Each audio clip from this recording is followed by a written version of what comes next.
July the 16th, 1945. Detonator charged. 3, 2, 1. The world's first ever nuclear explosion shook the deserts of New Mexico. The code name for this test was Trinity, and its creator was the so-called father of the atomic bomb, American theoretical physicist J. Robert Oppenheimer. His weapon brought about the end of the Second World War, but his legacy left a lasting impact on humanity. They won't fear it until they understand it. And they won't understand it until they've used it. I'm Alex Zane, and over the next half hour, I speak exclusively with writer and director Christopher Nolan about his new film, Oppenheimer, and its incredible IMAX cinematography. We wanted to make a film of scale, and I think scale comes in a lot of different ways. The sensational all-star cast. I wanted to work with the finest actors available. We knew we wanted a very wide array of an ensemble. And how Christopher Nolan came to tell the story of Oppenheimer's world-changing weapon. Are we saying there's a chance that when we push that button, we destroy the world? Chances are near zero. Near zero. What do you want from theory alone? Zero would be nice.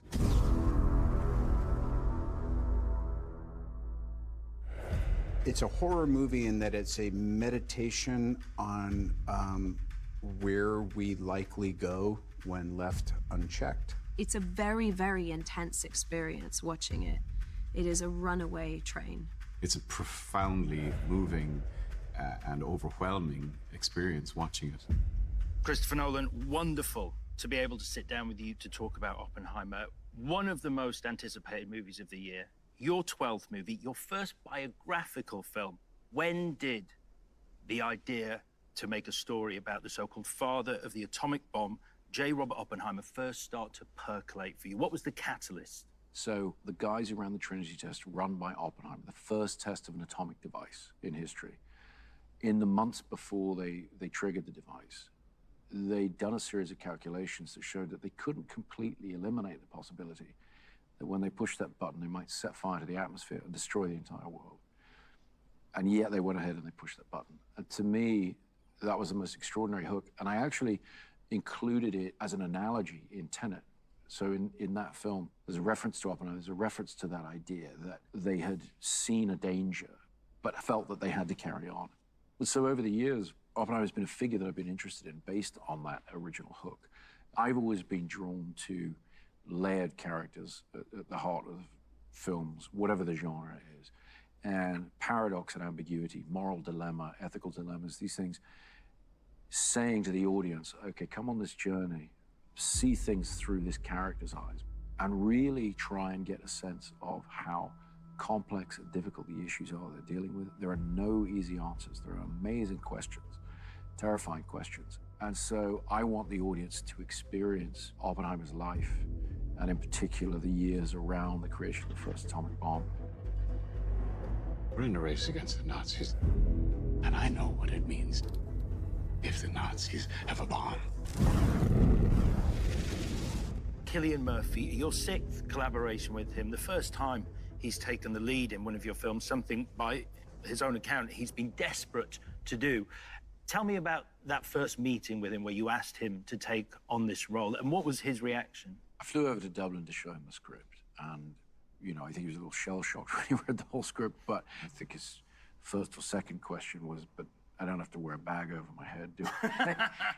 Those people who have seen the work we've done together, well, there's a surfeit of sacks worn over the head of characters that he plays. So, no, I said, yeah, we actually get to see your face, and yeah, you get to really dive into one of the most extraordinary lives and stories that you'll ever encounter. And I think right from that first moment, he was in it. Looking at the expressions on Cillian's face, you actually described the character of Oppenheimer. You're making a demand that very few actors could rise to.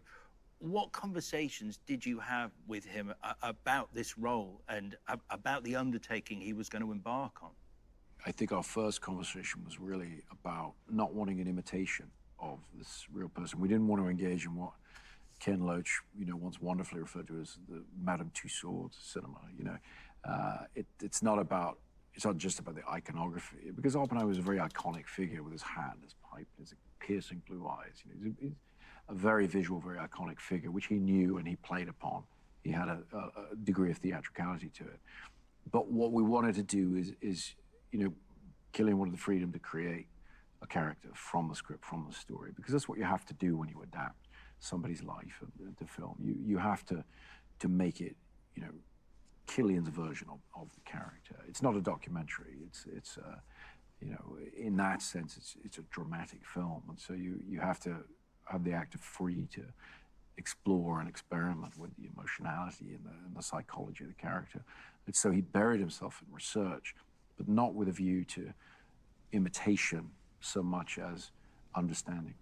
I'm never going to understand quantum mechanics, and there was no point in me spending the 6 months trying to figure that out. I mean, I spoke to Kip Thorne, our advisor on this, and he's a genius, and he gave me a sort of a very tenuous grasp on some of the conceptual things that Oppenheimer was struggling with in terms of the physics. But my job was to kind of excavate the humanity of the man, and that's hopefully where my strengths lie, not in trying to do equations. I don't know if we can be trusted with such a weapon. This is the most important thing that ever happened in the history of the world. It feels more like an independent film in the sense that nobody is standing around.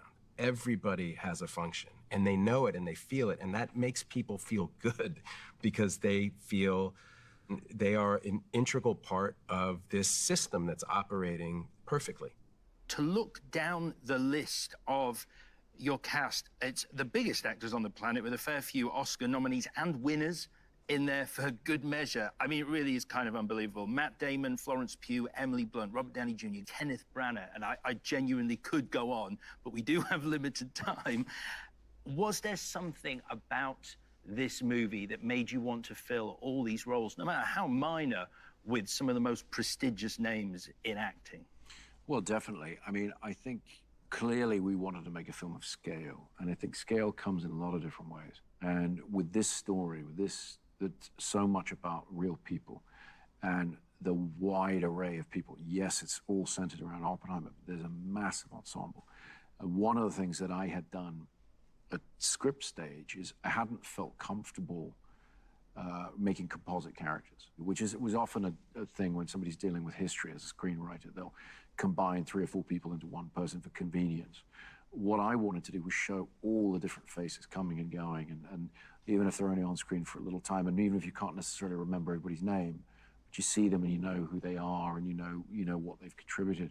And so we knew we wanted a very wide array of an ensemble. There was this real, just this group effort where it added up more than the sum of its parts, but it wasn't trying to highlight any one part as being the thing about it that was special. And I think that's probably the most rare thing that you can have. It was a bit of a surprise, because you go like, oh wow, I'm part of this massive, huge thing that works. I wanted to work with the finest actors available, and getting Robert Downey Jr. to play Louis Strauss. I mean, Downey is someone I wanted to work with for a very long time. He's just an incredible actor, a wonderful movie star. But beneath that, and in addition to that, also just one of the finest actors. And so to see him inhabit a person, be a human being in this way, with all of that skill that he has, is just a wonderful experience. And similarly, I mean, Emily Blunt taking on the role of Kitty Oppenheimer, Robert Oppenheimer's long-suffering wife, and there's an extraordinary relationship between them. She and Killian have worked together in A Quiet Place too. They knew each other. That gave an ease of understanding and helped things out greatly. Florence Pugh coming to play real-life character by the name of Jean Tatlock, who was Oppenheimer's fiancée before he met Kitty, and was an incredibly important part of his life, not least because she was a member of the Communist Party and introduced him to communism and that set of beliefs, which was something that was going to have a massive impact after the war. as the world's priorities changed from, fighting the fascists to fighting the communists. It's very fascinating just how many twists and turns Chris has behind every single line. Like, it's not just as it seems. So you can come to set and you can be prepared and you can have your instincts ready to go and you can be ready to roar. But ultimately, he'll question you and question it and test you and push you harder and push you further, twisting the line more and more and more until actually there's so much subtext and so much underneath that it just creates these incredibly painful and human interactions. This is a matter of life and death. But I can perform this miracle. World War II would be over. Our boys would come home.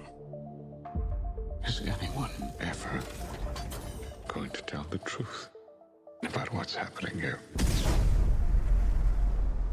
As the nuclear age dawned post-World War II, there is a lot of disagreement. There's a lot of controversy about how to respond, how to manage the threat of nuclear war and nuclear weapons, and really centering around the hydrogen bomb. Is there an escalation of things? Do you try and control things through arms control? The issues that we still face today. And some of Oppenheimer's views have been proven to be extremely ahead of their time. Others of them seem somewhat naive in retrospect. And I think the conflict that results with a lot of these characters, whether you're talking about Edward Teller, the fellow physicist, whether you're talking about Lewis Strauss, Albert Einstein, these characters who come together, there are no simple heroes and villains in this story.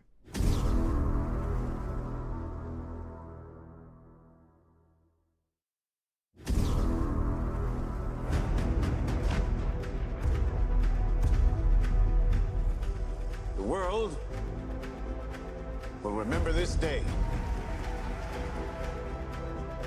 Our work here will ensure a peace mankind has never seen. I'm Alex Zane, and welcome back to this exclusive chat with writer and director Christopher Nolan as we take an inside look at his latest blockbuster film, Oppenheimer. 3, Truman needs to know what's next. 2, What's next? 1. Anyone who knows your work will be very aware that you decided from your year dot that you will do practical work in camera rather than use CG where possible, whether it's flipping an 18-wheeler, disintegrating a plane in midair. So the internet wags have had a field day suggesting that you built an actual nuclear bomb to recreate the detonation of the Trinity experiment. Yeah, they don't let you do that. But we did do all of the visual effects work as practically as possible. Everything has a very analog approach to it. And indeed, when I finished the script, one of the first people I showed it to was my visual effects supervisor, Andrew Jackson, who won an Oscar for Tenet and also did some truly invisible work on Dunkirk so that nobody thinks we used any visual effects on Dunkirk because he did it so carefully and in such an analog way. And, I went to him and I said, we've got two huge tasks in this film. We have to show the Trinity test. We're going to show the first ever atomic explosion. We also have to show the inner life of this great visionary scientist. He was, in the 1920s, as a young man, he was looking into, dull matter and seeing energy in that, seeing energy waves, seeing this world within a world that was to present this extraordinary power that would be unleashed on the world. And so I needed Andrew to find a way to portray these things. And the most obvious thing to look at is computer graphics. But I knew that sort of animated approach, that otherworldly approach, wasn't going to have the threat and the power the sort of real world imagery has, particularly when it comes to the Trinity explosion. You need the imagery to have some bite to it. You need it to be frightening. This is one of the most awesome and frightening things that anyone on Earth has ever witnessed. And so I challenged him to come up with analog ways to do it. And between him and himself and Scott Fisher, the special effects coordinator, special effects being explosions, windstorms, things that happen on set as opposed to in post-production. The two of them together, working again for the third time, really figuring out, okay, how do we use the tiniest of devices to make something that can look extraordinary on screen, and also some of the biggest, some of the most massive explosions that have ever been done, on a set. Which the wonderful thing is it gives the actor something to react to, something to respond to. Let's go recruit some scientists. It's happening, isn't it? I feel like the camera is eating every nuance and flicker across someone's face. It's just what the IMAX can capture. The scope and the depth and the breadth of what it captures is just unparalleled to any other lens or camera or anything. And shooting in the New Mexico desert, I know that those big skies and those extraordinary vistas and landscapes, it's kind of like a mythic story space it gives you, and the IMAX just caught it in a way that feels bigger than all of us. In terms of the scale of this movie, I think you've actually described it as one of the most challenging projects you've undertaken. Now, when someone looks back over the movies you've made, that's quite a statement. What were some of those challenges? We had to find a place in the deserts of New Mexico to build the town of Los Alamos. We shot in the real Los Alamos. We shot in Oppenheimer's real house there. I mean, for all of us, it was a thrill, for Killian, for Emily, to walk into the Oppenheimer's real home that they lived in for those years at Los Alamos, and it's essentially the same as it was. It was a great privilege. You really felt yourself sort of touching history in the most exciting way. But it is a working national laboratory now, and has all kinds, there's a Starbucks there, and there's, so we knew for the exteriors we would have to literally recreate this town that they built and see it in the different stages in which it was built, up on this mesa in the middle of nowhere. But those kind of physical challenges are the kind of things that I've taken on my other films, and shooting IMAX large format photography for the vast landscapes and so forth. They were things that I felt confident doing, having a lot of experience in that area. You've used black and white film to inform the narrative here. What can you tell me about that? So we have two storylines intertwined. Color sequences, which is most of the film, which is Oppenheimer's point of view on events. And that's cross-cut with a set of black and white sequences that give a more objective, sort of third-person view of Oppenheimer's story. And we had to pioneer the use of large format black and white photography. It had never been done before in a motion picture. So we had to get together with Kodak and have them produce film stock for us. There's Hitchcock, there's Kubrick, there's Nolan. They all kind of, to me, live in the same space. And as the most modern of the three, you look back at his films, of course, certain of them were more in genre. And I think that this is probably the most pure piece of cinema I've ever been involved in. From the second I read the script, I knew that he had a very acute vision, and if he were able to render that vision, that this film would be a masterpiece.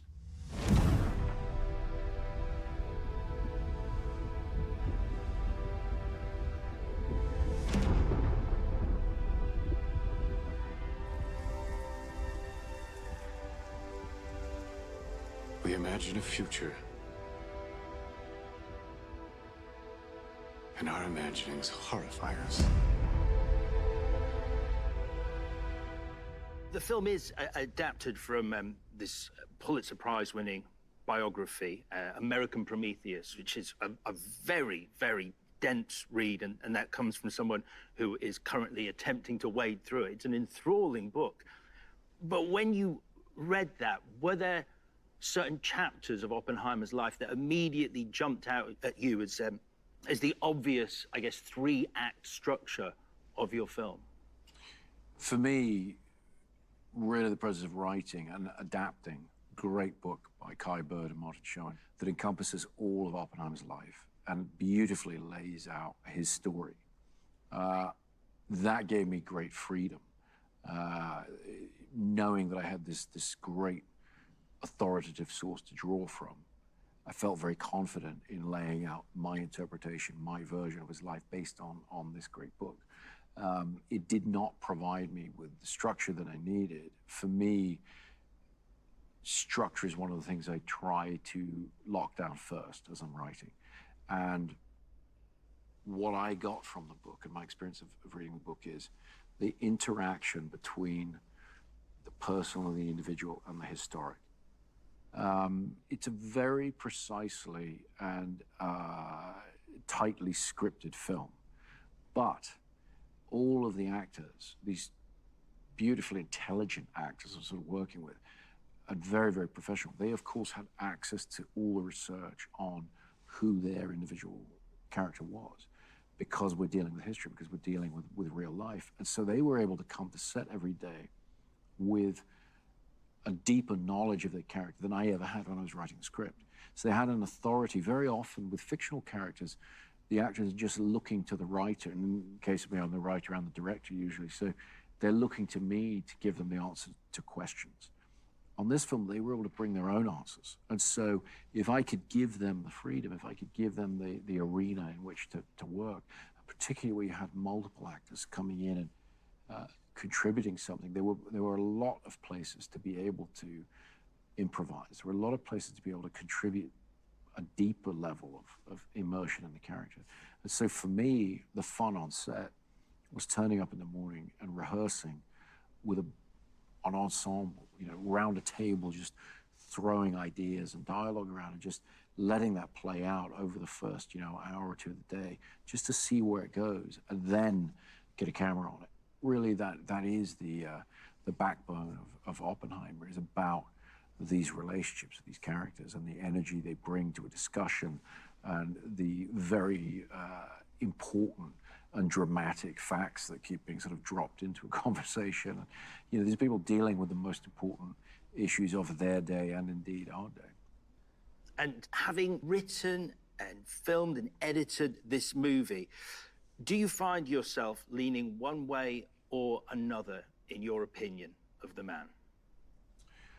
I think that the ambition of the film, and it'll be for the audience to say whether we've achieved this ambition, is to present the man in the most honest way possible and leave the audience to experience things with him and feel the way they want to feel about him. And so sympathy, people in movies, they often talk about sympathy for the lead character. Maybe it's more accurate to talk about empathy. It's really not a question of judging Oppenheimer to me. I feel the way I want the audience to feel, which is I understand the difficulty of the situations he was put in. I understand the greatness of his achievements, and I understand the terrible things that have arisen as a result of that. And so, for me, you know, the film is really about understanding who he was, more than judging. Christopher Nolan, thank you very much indeed. Thank you. You are the man who gave them the power to destroy themselves. And the world is not prepared.